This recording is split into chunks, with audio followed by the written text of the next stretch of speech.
We all face seasons of uncertainty, moments of undoing. And then who are we now after everything happens? I think we want to be the kind of people who find wisdom, who extract the deepest possible truth. Or in the words of our incredible guest today, we all want to make meaning of the events we live through, the bitter and the sweet. Today, I am speaking to an expert in what happens next and the transitions that change us. Her name is Melinda French Gates. And of course, she needs no introduction, but I'm going to tell you about her anyway. Melinda is a philanthropist, businesswoman, and a lifelong global advocate for women and girls. And today she leads Pivotal. It's an organization that works to accelerate the pace of progress and advance women's power and influence in the United States and around the world. Previously, she founded and co-chaired the Gates Foundation, where for more than 2 decades, she set the direction and priority for the world's largest philanthropy. Melinda is the author of best-selling books like The Moment of Lift and her latest, The Next Day. Melinda, I feel just sweaty and thrilled to be talking with you today. I've really been looking forward to this. Oh, I'm so glad we could do this, Katie. We share a deep love of the poet David Whyte, and there was this poem, What to Remember When Waking, that struck you. So I wondered if we could start there, if you wouldn't mind reading a little portion of it. Sure. What to Remember When Waking by David Whyte. In that first hardly noticed moment in which you wake, coming back to this life from the other, more secret, movable, and frighteningly honest world where everything began, there's a small opening into the new day, which closes the moment you begin your plans. That's so good. It feels like the most poetic version of when we make plans, God laughs.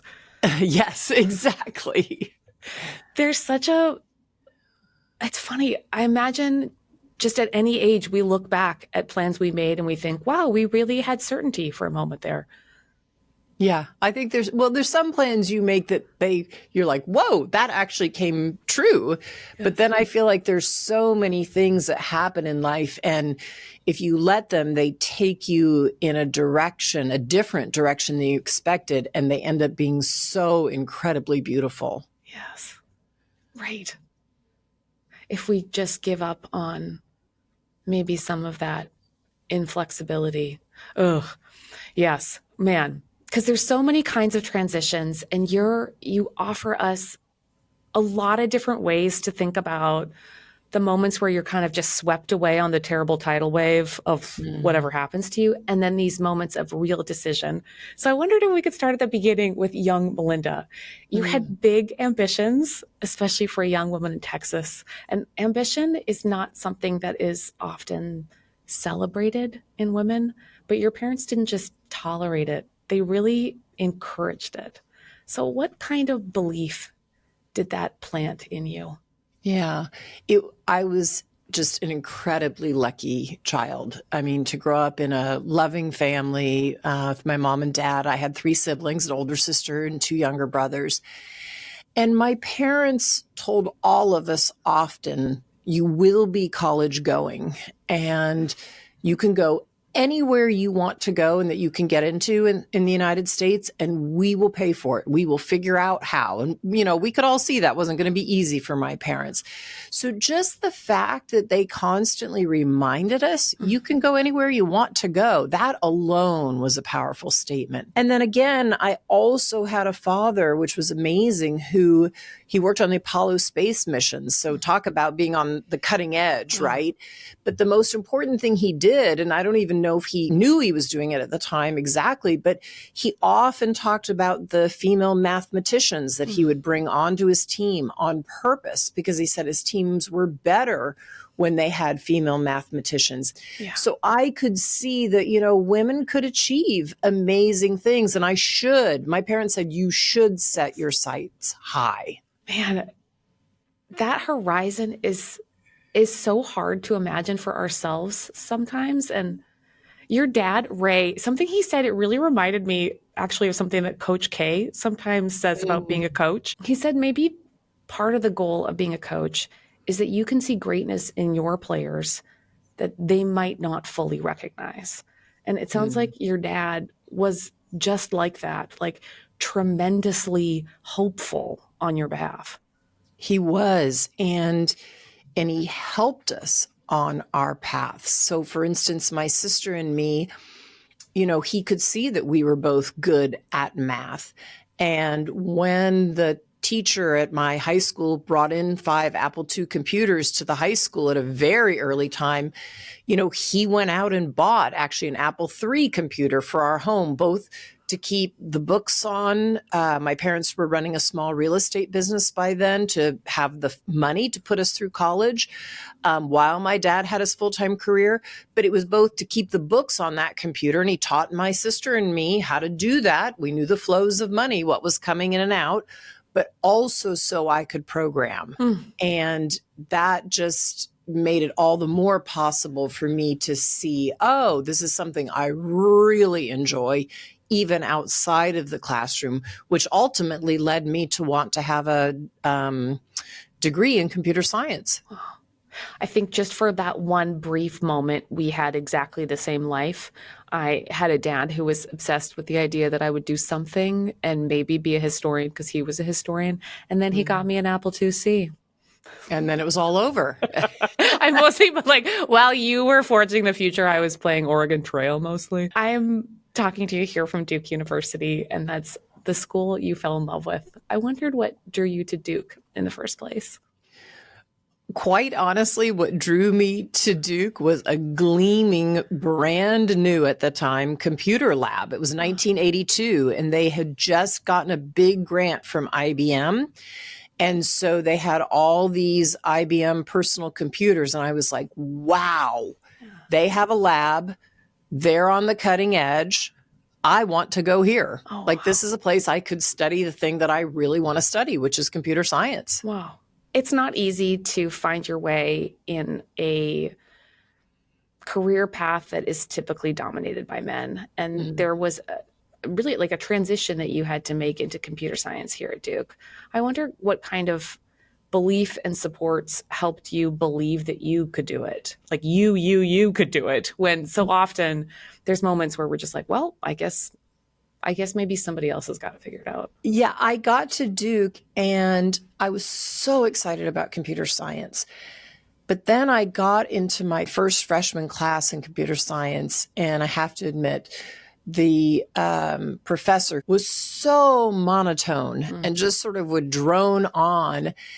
And we were programming in a language that I had never programmed in before. So I knew it was going to feel new, but just the way he explained things, and there were no TAs to help us out, it really was like learning a new language. And I felt like I was alone and having to learn it on my own.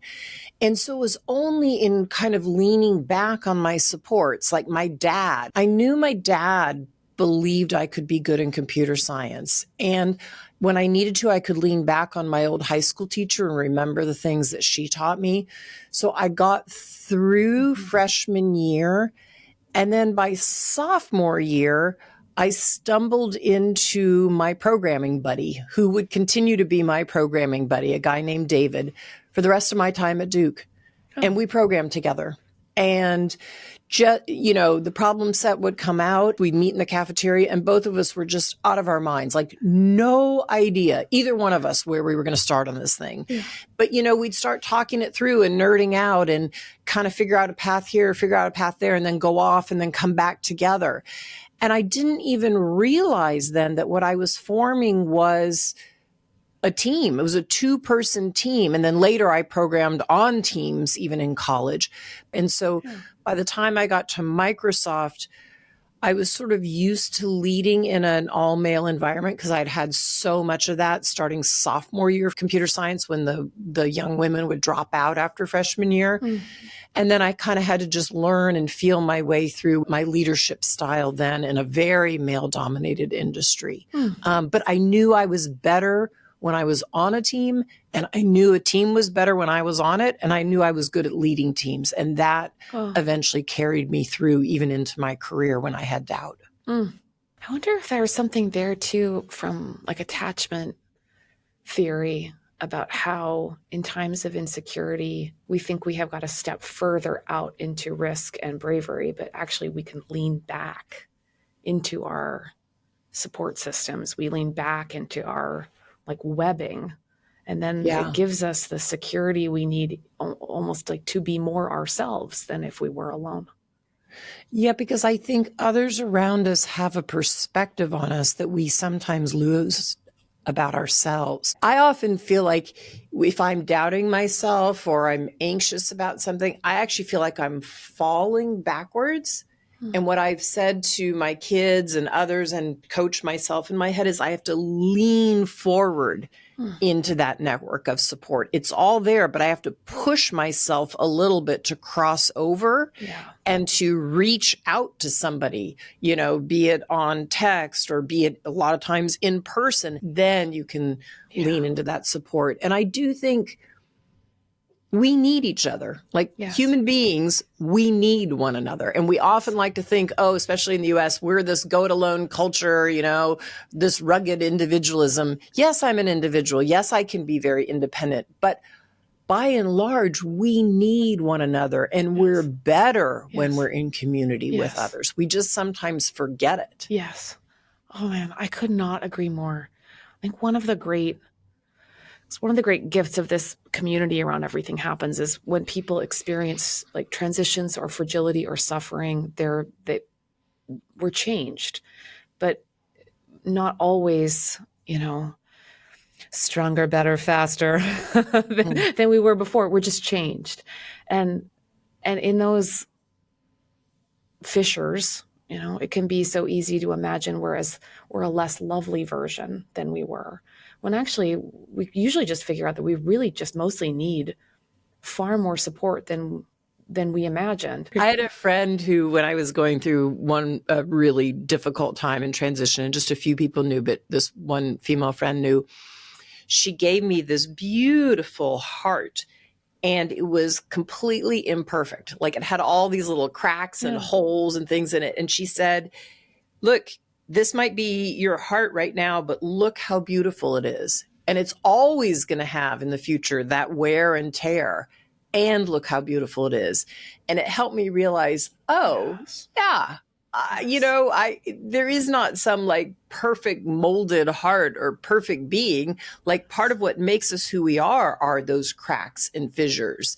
And those can be beautiful too. Yes. I was really struck by how much in your seasons of grief, like losing your friend, that you really imagining yourself as part of this community of love for this friend, and constantly sort of seeing the brokenness as part of the great, terrible privilege of love. Yeah, it's kind of part of the mystery, right? We had so many wonderful times together, but even hearing, you know, I knew how intense his wife Emmy's grief was.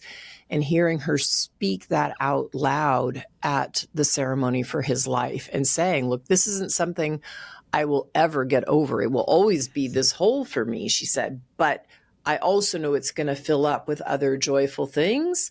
And it won't be as large as it is now. And you could feel she was connecting to something larger than herself, right? And just to see the courage of doing that and the questioning and the openness and the curiosity, it just was a really, really beautiful thing. It made me glad that I actually grew up in some sort of faith tradition because I had that grounding already. Yes. I have found that faith, feeling deeply loved by God, having language to practice loving other people, is like one of the most profound ways to feel both known and carried in the worst moments of my life.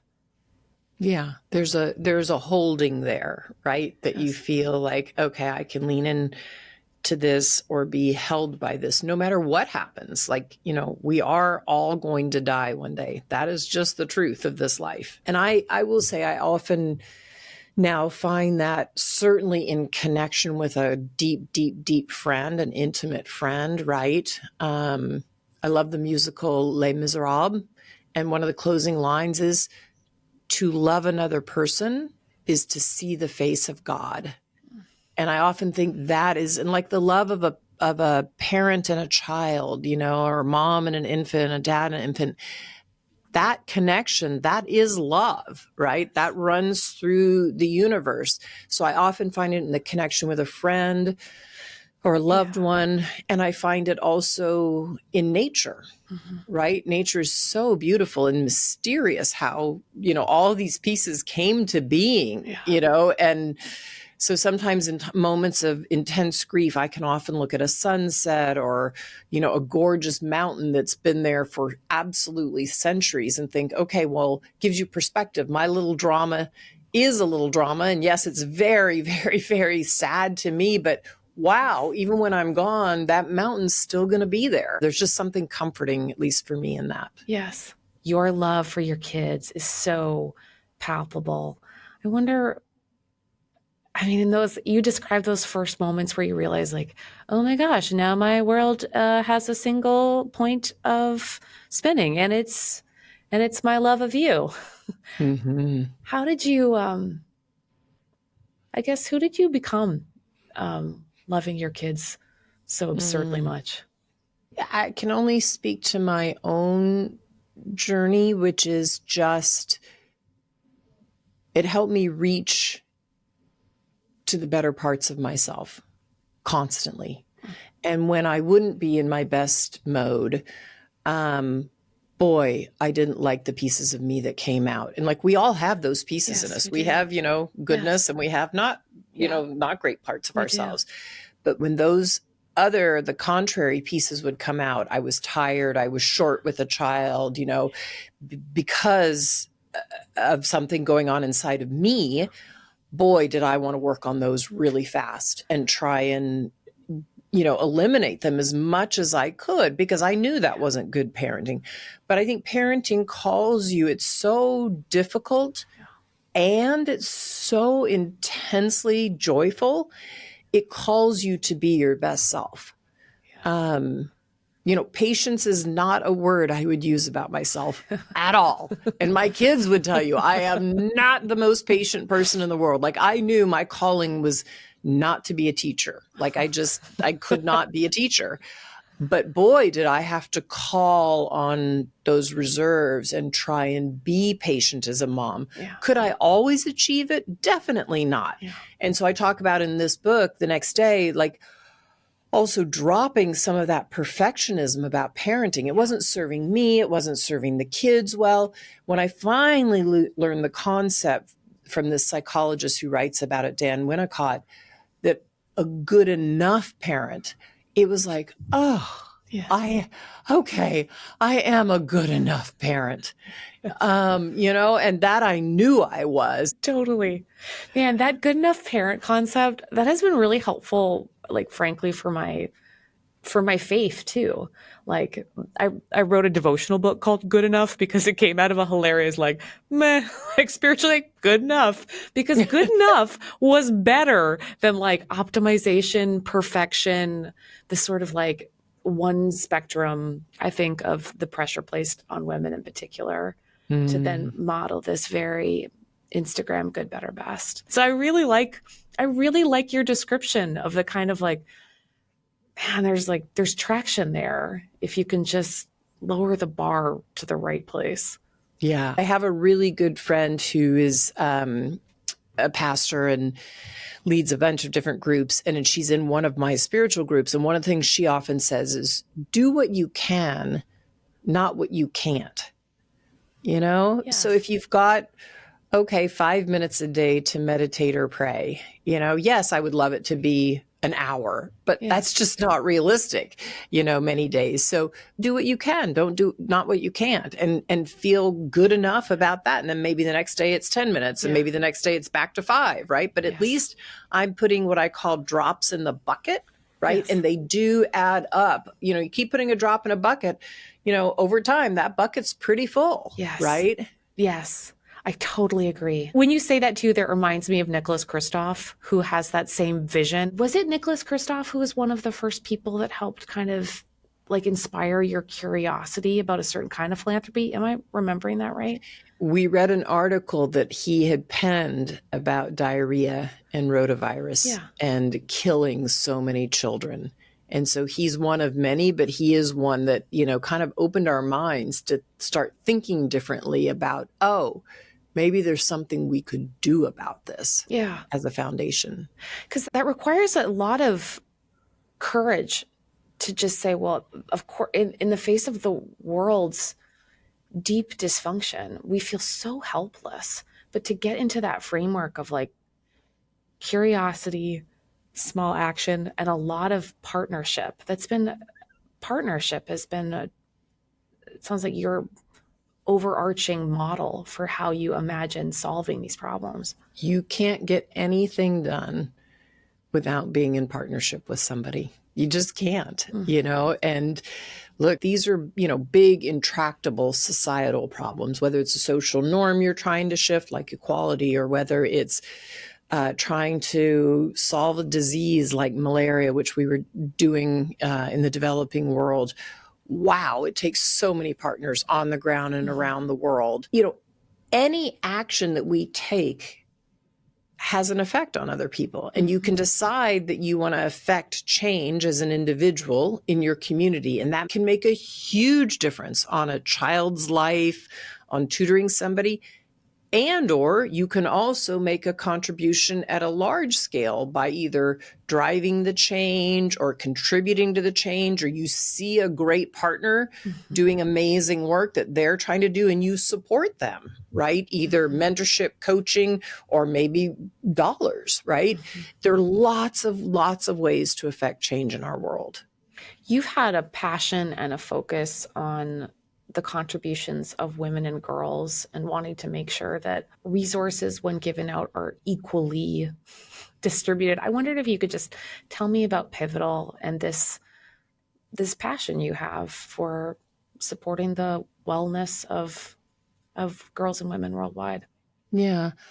I believe that societies are healthier when women thrive. And when you get equality in a society, it just unlocks things for whole families. And I think for so long, the world has thought of it as zero-sum game. Well, if the women rise, then the men will have to stop, or they'll come down a little.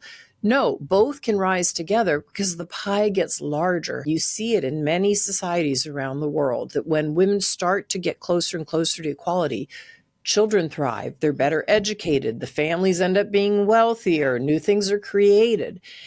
And yet we've really, as a world, underinvested in women's issues. And so one of the things that I do, because I believe in it so much, is I invest in women-led businesses, women-led media. So there's new stories told, more women in politics, because I know and believe that, girls can look up, and when they see a role model, they can say, oh, I can be like her. I could be that politician or that CEO or that middle manager or that woman starting a business.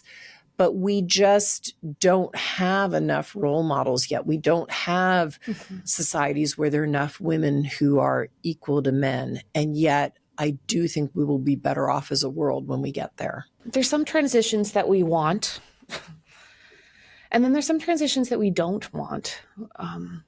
We find ourselves starting or maybe leaving a career, starting or leaving a marriage. And these are not decisions that any of us take lightly. You've been very open about your deep love for your family and the life you built together, and really the shared work that you and your husband did together for so many years. But there's a little and yet, that this still small voice that was telling you this has to end. I found that especially moving because I know so many women who hear that voice, but they think, well, but I could live like this forever. I could just lick up these crumbs, make soup with these bones kind of feeling. Mm. And it is very difficult, I imagine, to believe yourself enough to make a difficult transition. Yeah, I mean, that was not something I ever expected that I would need to do, nor wanted. But, I think one of the most important things to know is the reason I wrote about it, even in this book, is this book, The Next Day, is about transitions. And look, it was public that that we went through a divorce. And so I thought, well, it would be disingenuous to write a book and not at least include something in there. So what I wanted to include was my perspective on it, because many families also go through this. I wouldn't wish it on anybody. I don't know if my journey will be helpful to anyone, but the piece I wrote about from my point of view was my inner voice. I do spend time in quiet every day. When it speaks to you and there's a whisper, you do need to listen. You may want to keep pushing it away. And I've definitely had times in my life where I've done that, but it's important to listen to your inner voice, because if you want to stay true to who you are and what your values are, you do have to look at an honest assessment of the relationships around you and say, am I able to live my values in this relationship or not? Yeah. Not just, am I able to just survive this? Yeah. Can I live out what I believe in? Right. Yeah. And if difficult things have happened and you've tried to repair many times, but the behavior that doesn't change, then it's not healthy. And so in my case, I needed to make a very, very, very difficult transition that I, wasn't anticipating, but was important to do. Yeah. And I will say, look, there are women around the world and men who are stuck in marriages that they can't leave for various reasons, financially or situationally, the way their country looks at it or their religion. So my heart goes out to them too, because not everyone gets to make that choice. Yeah. It did, not to be very, very David Whyte today, but it did kind of remind me of this David Whyte poem that I had included. Actually, it was part of a wedding sermon I did last year. So I know it's really supposed to be about love, but when I read your book, I also thought it was kind of a good description of deciding that you want to come back to yourself. And okay, here's the stanzas. And if you wanted to drown, you could, but you don't. Because finally, after all this struggle and all these years, you simply don't want to anymore. You've simply had enough of drowning, and you want to live and you want to love, and you will walk across any territory and any darkness, however fluid and however dangerous, to take the one hand you know belongs in yours. I thought, that's beautiful. Sometimes we kind of need to take our own hand, I think. Be true to ourselves, right? Yeah. Yeah, I think so. I really, really like your friends. You have these great descriptions of your friends. You are so into your friends. And they're very wonderfully wise and I hope bossy. You've got this truth council. I wonder, tell me about these friends, because these are the people that carry us when life goes off course. They are. And I'm lucky. I think it's because of my mom. My mom had just really strong female friends. When I grew up in Dallas, both a small faith community of mothers raising children, and they supported one another in the specifics. I need somebody to take care of my child today because I got to take the other one to the doctor, but also praying for one another and staying true to their faith. And she had amazing walking friends who weren't always necessarily of the same faith she was. Cute. So I've cultivated friendships over the years, but I talk about my truth council, which are the 3 women that I walk with every Monday morning that I'm in town. All 3 of them happen to be older than me, so their kids crossed stages long before mine did. And I could hear about their angst. What do I do? Do I ground this child? Do I encourage this? How do I encourage the behavior that, I'd like to see? But I learned from how they were parenting and navigating those difficult times. whether it was when the kids were small or when they were teenagers or as they launched to college. Like, how much do you go see your son or daughter at college? Like, what's the right amount? What's not? Exactly. So, and if I want to be fully authentic and fully known, which I do by this group, I have to always show up with integrity. So let's say I wasn't my best self over the weekend with one of my kids. I lost my temper, right? Or, I felt like that was the place to show up and say it, because by naming it out loud, then I would make the change I needed to make, the behavior change, right? We can say it to ourselves, but not change our behavior. Like, oh, I regret that. But as I would think about going and being with that group, they were the ones that I could speak my truth to, even when it wasn't pretty. And same and vice versa. And so I write about one of them in the book, Emmy Nielsen. I talk about, as you said earlier, my friend, her husband John's death. And I do think, we helped carry her, as I say, to the other side of her grief, right? And then when I went through difficult times in my life, unexpectedly, she's carried me to the other side of my grief, right? And that's just what happens. You never know what the ebb and flow of life is going to be. But boy, have I needed those women at times, and boy, have they needed me. Such a great image too, like being carried to the other side. That's really lovely. Thank you. I really love that you have people in front of you, people behind you, people to give you advice. You sought out advice when you turned 60 from friends to think about what we should carry forward in the transitions that we do and do not want. So, Melinda, will you give me some advice? I'm 44. I'm often, I've had like chronic illness. I've had cancer, but all of us at some point get to these moments where we've lived a little. What advice would you give to someone like me, or specifically me, who's still not really comfortable with having to make all these transitions? Keep going. I mean, we don't have a choice. The transitions come, whether we want them or not, right? You're going to choose some, and then other ones will happen to you. But I do think in that, what I call that clearing, that in-between space between when you make the transition and you start the next thing, it takes a ton of courage.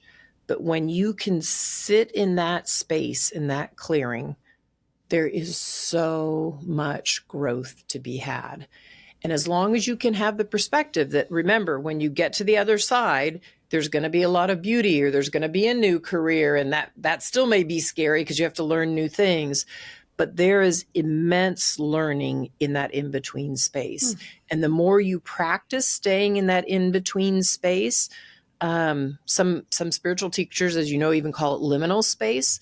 The more you can practice being there, kind of the less uncomfortable it is when the big transitions come, right? And when the other ones come.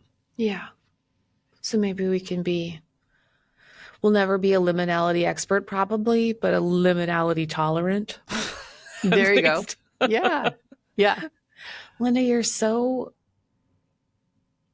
kind and agile in the way that you encourage us to think about our next days. I really appreciate everything you've said about the power of community and of faith and the persistent hopefulness that it requires to solve problems in teams. It has genuinely been such a joy to spend this time with you. Thank you so much.